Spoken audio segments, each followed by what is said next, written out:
cerca de um quarto de hora, já que, como antecipei, depois haverá a comunicação do Artur Alonso, que vejo expressamente de Ourense, hoje mesmo, que há poucos para alargar no adiante para nos vir falar sobre o futuro da lusofonia. Depois também se seguirá o lançamento de um livro.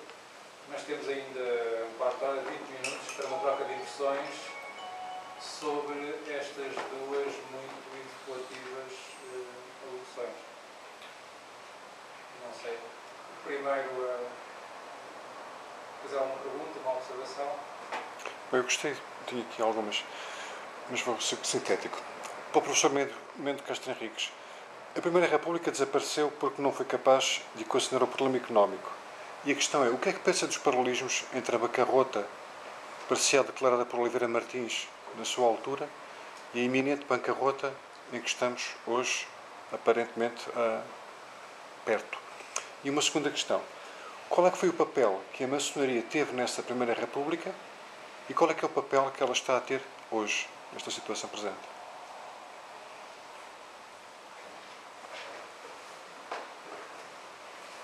Bem, uma resposta exaustiva a qualquer dessas perguntas era o suficiente para eu ir, não direi preso, mas escutado, tem que ser isso.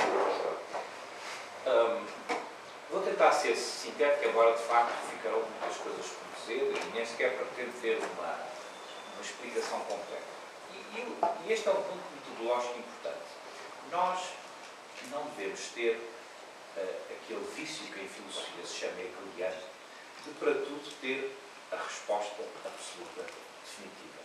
É muito mais importante caminhar no sentido da resposta do que ter a pretensão de eu já sei, está aqui a resposta e vou-lhe provar com tese e artigos, ou como se diz vulgar, por A mais B, que esta é a resposta. Há coisas que nós não temos respostas absolutas, mas temos orientações. As situações financeiras são, de facto, muito diferentes. Há 6 meses atrás, um par de estudiosos americanos, porque os americanos, de facto, têm aquela facilidade, uma sociedade civil extraordinária, com um acesso muito bom à informação. Os dois economistas, Reinhardt e Rogoff, escreveram um livro. Eu assinei o livro hoje, onde, bem, é uma questão de perigo, nem sei o que é que não escrevo lá sempre, mas fosse depois de ter alguma coluna, mas não sei escrever. São coisas, enfim, peculiaridades de cada um. Mas eu assinalei esse livro chamado 400 anos, escreveram eles, de falências dos Estados. É uma análise exaustiva das finanças públicas dos Estados europeus, desde o século XVI, Inglaterra, França, Império Alemão, Portugal, os Estados italianos, que eram vários, não é?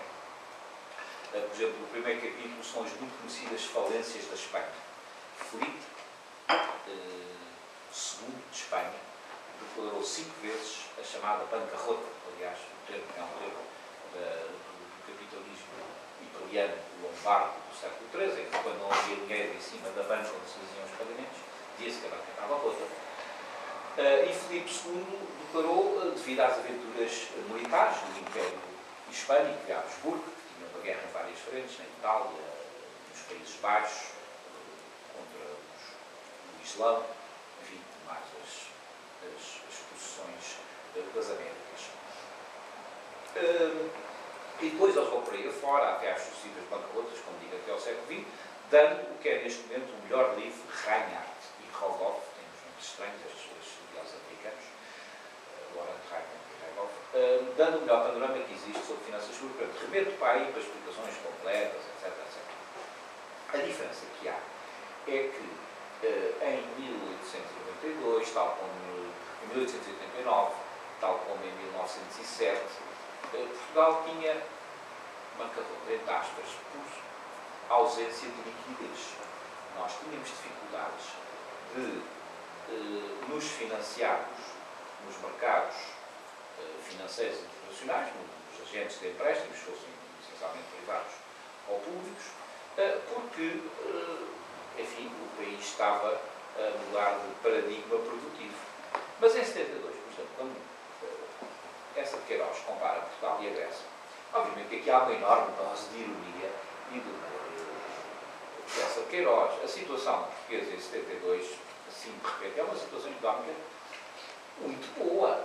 Ou seja, o que o país estava a fazer desde o frontismo era a criar as infraestruturas, aquilo que Schumpeter chama os ciclos de desenvolvimento económico. O país leva cerca de 100 anos a passar de um sistema económico para o outro, começando pelas infraestruturas, mudando o sistema produtivo, criando um sistema de negócios e depois, ao fim de 100 anos, o ciclo esgota-se e é preciso arranjar outro tipo de produção central.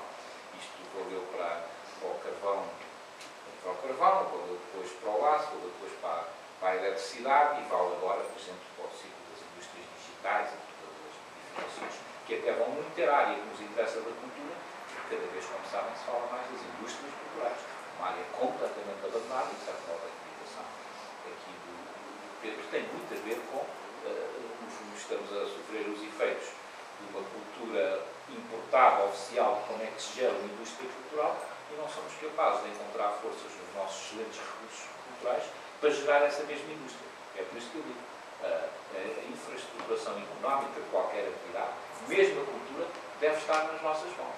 Não deve ser entregue a essas posições xenófobas, completamente isso que descreveu, não é verdade? O xenófobo foi do Alexandre Delgado, que eu não escutei. Ou do Delgado, exato, do Delgado. Portanto, em 92 e nessas crises da monarquia liberal e depois da Primeira República, que também teve, eram problemas de liquidez.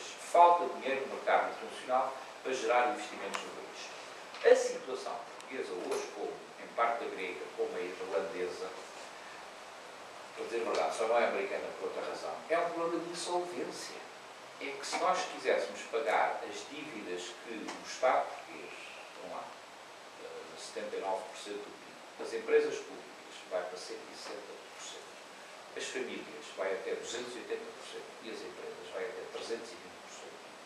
Nós, supondo que o ordenado médio português é cerca de, vamos dizer, 1.000 euros por mês, 1.000 euros por mês, os gregos tinham subsídio a Páscoa, no 15º mês, era mais caro.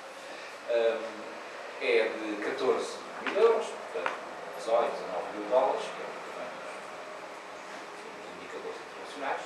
Quer dizer que se nós tivéssemos que pagar as nossas dívidas, cada um de nós tinha que aplicar de 3 anos e meio dos seus vencimentos. Estávamos a receber zero, todos, para pagarmos as dívidas de tudo que existe em Portugal. Ou posto a questão também de outra maneira. Se nós quisermos mudar o sistema de impostos, até ao dia, hoje é o dia 22 de maio, portanto, até ao dia 19 de maio, nós estamos a pagar para o Estado. Nós estamos a receber. Então, dia 19 de maio, trabalha-se para o Estado. Depois, de 19 de maio, mais ou menos até 28 de junho, trabalha-se para outra espécie de fundos de compensação. Só começamos a trabalhar para nós em julho. Ou seja, insolvência significa que não é falta de irmos buscar dinheiro, é que nunca teremos dinheiro para pagar. De onde que estes planos gizados, embora talvez indispensáveis no curto prazo, no fundo o que se está a passar nos mercados financeiros internacionais é salvar o que é demasiado grande para falhar. Too big to fail. É demasiado grande falhar o BPP. Eles não arranjaram salvar o BPP. É demasiado grande para falhar o BPR.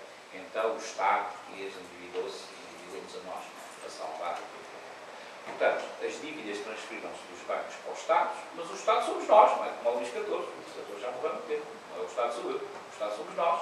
As dívidas vão passar para nós e daí vão-se exigir mais impostos. Este paradigma está errado. O que isto significa também é que todos estes sistemas financeiros foram gizados numa altura em que os países ocidentais dominavam o mundo, seguindo a Segunda Guerra Mundial, através dos Estados Unidos e de Portugal, lá está, da França e da Inglaterra com os seus impérios coloniais. Isso acabou. A Europa voltou a casa. Essa decisão é uma decisão tomada, digamos assim, pelos pensadores ocidentais na década de 50, na década de 40 e 50, quando se decidiu que na França, na Alemanha, depois de debates muito fortes, que participaram figuras como o Maritain na França, o Chesterton na Inglaterra, muitos outros decidiram. Não vale a pena termos